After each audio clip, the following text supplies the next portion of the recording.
Hello. Today we will continue with the chapter 4, forces, and in particular we will work on friction. Okay, so let's remember first of all how to solve any problem using Newton's second law. So Newton's second law is what it says: summation of forces is equal to m times the acceleration. Forces and acceleration are as vector quantities. Okay, so this is Newton's second law. In order to be able to solve any problem using Newton's second law, I have to digest this into summation of fx equal max and summation of fy equal may. But if we choose our x-axis along motion, then Newton's second law will be summation of fx equal ma, where a is the magnitude of the acceleration, and summation of fy equal to 0. So how to solve any problem using Newton's second law? First of all, we draw a free body diagram. That is, we put our object of interest and we put all the forces acting upon it. Weight perpendicular to the ground. Normal if there is surface perpendicular to the surface. Tension if there is a spring, string, or rope. Okay, it will be along the spring, string, or rope or rubber band. Friction if there is a rough surface, then it will be along the line of motion but opposite to it. So if the object is moving to the horizontally to the front, the friction will be to the back. Okay, so today we will work more on friction. So what we studied yesterday, friction in magnitude, it's equal to this coefficient of a friction, mu. Sometimes he gives me this thing in the given, or he hides it. He tells me calculate coefficient of friction. So friction, this mu is a coefficient of friction. Normal is the normal force. Direction of the friction, it's always opposite to motion. Okay, how to find F? How to find F? We need to find the normal force. And usually to find the normal is always along the y-axis. So we have to use summation of Fy equal to 0. So let's solve one of the problems from your booklet. Exercise 7, page 25, part 1. It's divided into 2 parts. We will do part 1 together. And it will be, part 2 will be for you to do on your own, but you can check the solution. It's found in the lecture. So a box of mass M. So we have the mass. Okay, so this is a box of mass M equal 100 kilogram, is pushed on a rough surface. On a rough surface implies there is friction. Okay, so on a rough surface, it means there is friction. On a smooth surface or a smooth or frictionless surface implies there is no friction. At a constant speed,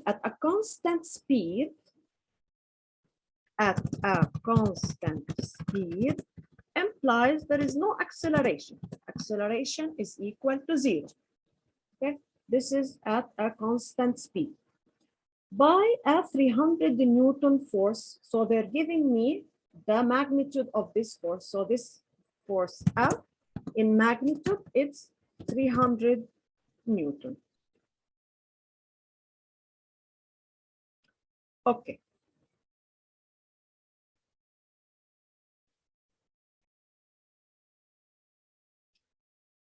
Okay, so this force F is equal to 300 Newton. We have the magnitude of the force F, 300 Newton magnitude of it. Making an angle 20 degrees with the horizontal as shown in the adjacent figure. So I have dissected the question. If you go to your booklet, you will not find A, B, C, D, E, but here I dissected it so as we can solve it together in the proper order. So the first thing is draw a free body diagram for the box. In the question, they may not ask you this question. So if you go to page 25, the first part is draw a free body diagram. So just like this question. So let's draw a free body diagram. The first thing we do, if this object is on a surface, so we draw the surface. Okay. And then we put our object, we put a small dot. Now there are forces acting on it. There is weight perpendicular to the ground. Let's use another color.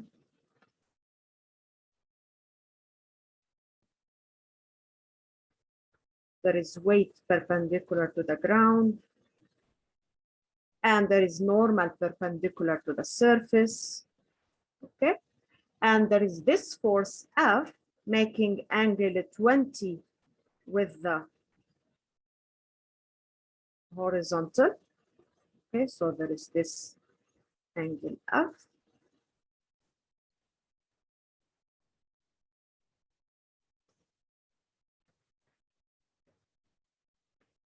And they said that there is rough surface, so there is also friction. Since this object will be moving to the right, this object will be moving to the right? Because you're pushing it from here, so it will move to the right. Then there is friction to the left. Okay, now let's call these forces. This is force N. This is F. This is W. And this is friction. Okay. All of them are vectors, so we put the vector sign on top of them. Okay. These are the forces. Now, before I continue, I have to draw the x-axis and the y-axis. So how is this object moving? It's moving to the right. Implies the x-axis is to the right. So this is the x-axis. And then I draw the y-axis perpendicular to it. Okay, so this is x-axis and this is y-axis. Now, before I continue, I can find the x-axis component and y component for each of them. This will facilitate my life later on. So I have normal. Normal is all on the y-axis. So it has no x component. It's all on the y-axis. W is also all of it on the y-axis, but it's in the negative direction. It's going downward where the y component is upward. So it is minus W0. Friction is all on the x-axis. So it's minus F0. It doesn't, sorry for W, I made a mistake here. So W,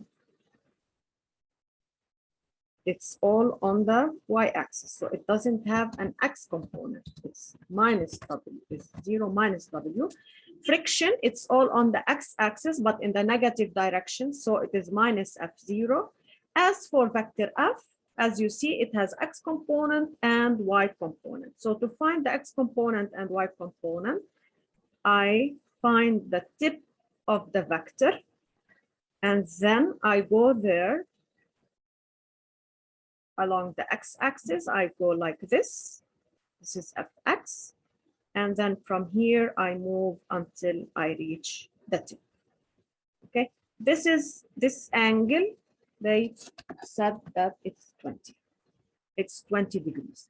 So this is here of x, and this is here of y. Okay, now part B, calculate the x and y component of the applied force Fx and Fy. Let's do it here. You can see that Fx is the adjacent of angle 20. So Fx is, let's put it down here. Fx is equal F cosine theta, where F, it's given to be 300. So I'm just substituting. So this is a 300 times cosine 20. This is 282 Newton, and Fy is same, but it will be sine of angle 20, which is equal to 102.6 Newton. I just have to pay attention that Fx is positive and Fy is negative. It's negative because it's downward while y-axis is upward. So it's minus. So I calculated fx and fy. So this is part B. Part C, determine the magnitude of the normal force. So in order to determine the magnitude of any force, I have to use one of these two components of two equations, either summation of fx equal ma or summation of fy equal to 0. I pay attention here that n is on the y-axis, so to find it, I have to apply summation of here.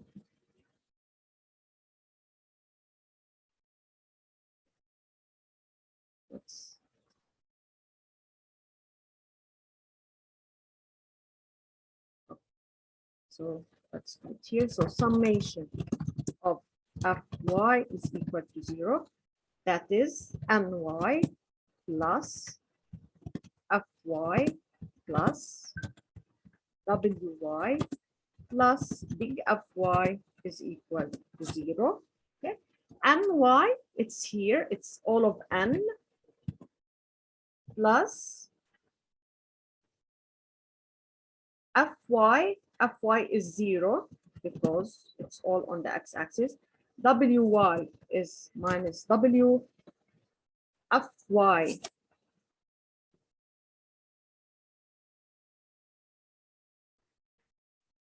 Fy, it's calculated over here. It's minus 102.6. This is equal to 0. Okay, so now n minus w, which is m times g, which is 100 times 10, that is 1000, minus 102.6 is equal to 0. So we get, so this is 100 times 10 equal to 0. So we get n equal 1102.6 Newton. Okay, this is part C. Part D, determine the magnitude of the friction force. Okay, so here I have to remember that friction force is equal to mu times n. So this is equal to, how much is the coefficient? Did they give us?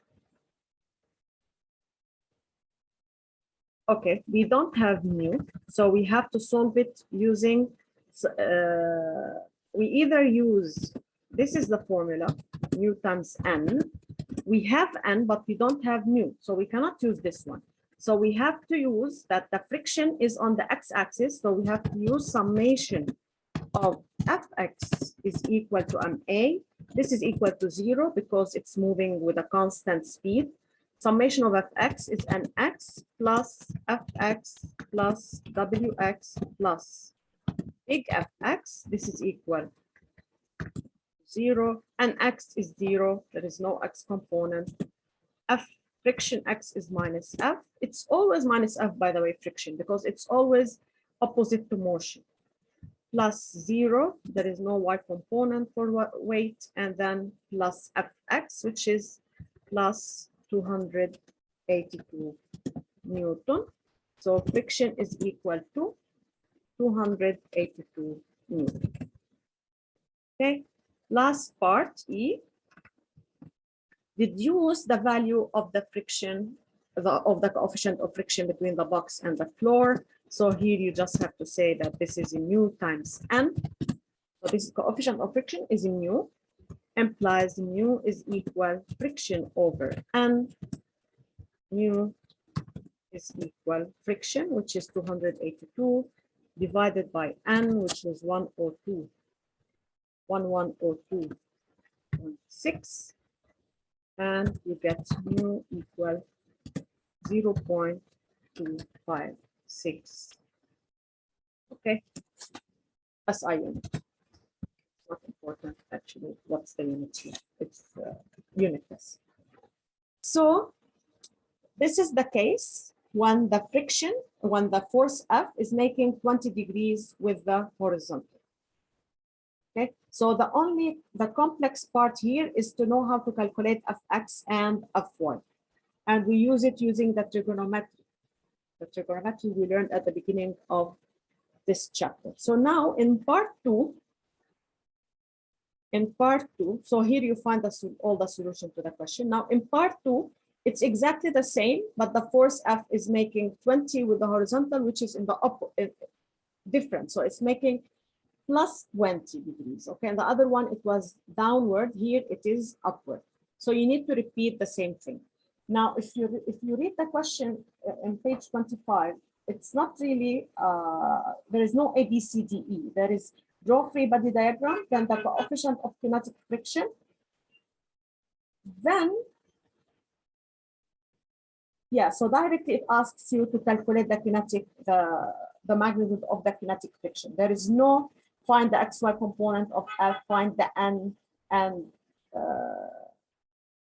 then find the coefficient of friction. Okay. So in this question, you need to find the coefficient of friction, and then you need to deduce the value of the acceleration.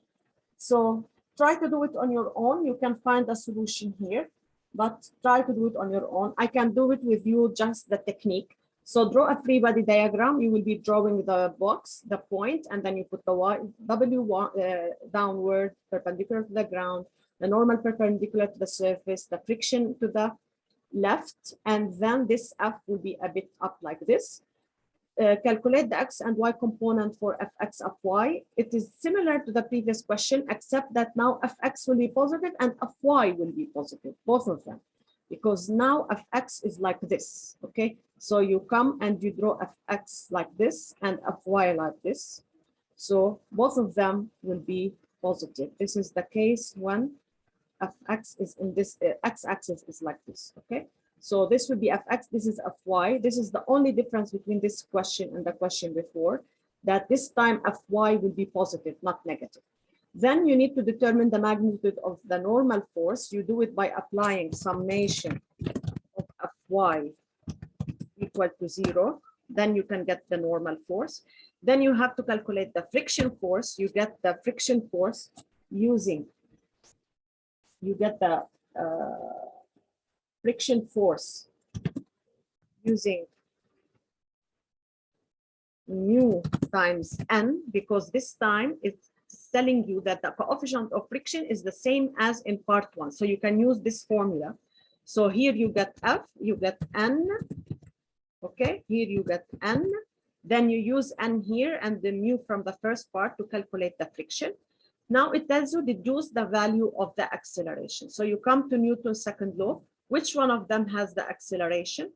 It is the first equation. So you use summation of Fx equal to ma. And from the summation of Fx, which is Nx plus Fx plus Wx plus Fx is equal to m times acceleration. And x is 0, Fx is minus f, Wx is 0, Fx you calculated, then you can get the acceleration. Do it on your own, and you can find the solution on the next slide. Okay, so that's it for today's lecture. Tomorrow we will be working on systems. Okay, that's it for today. Bye-bye.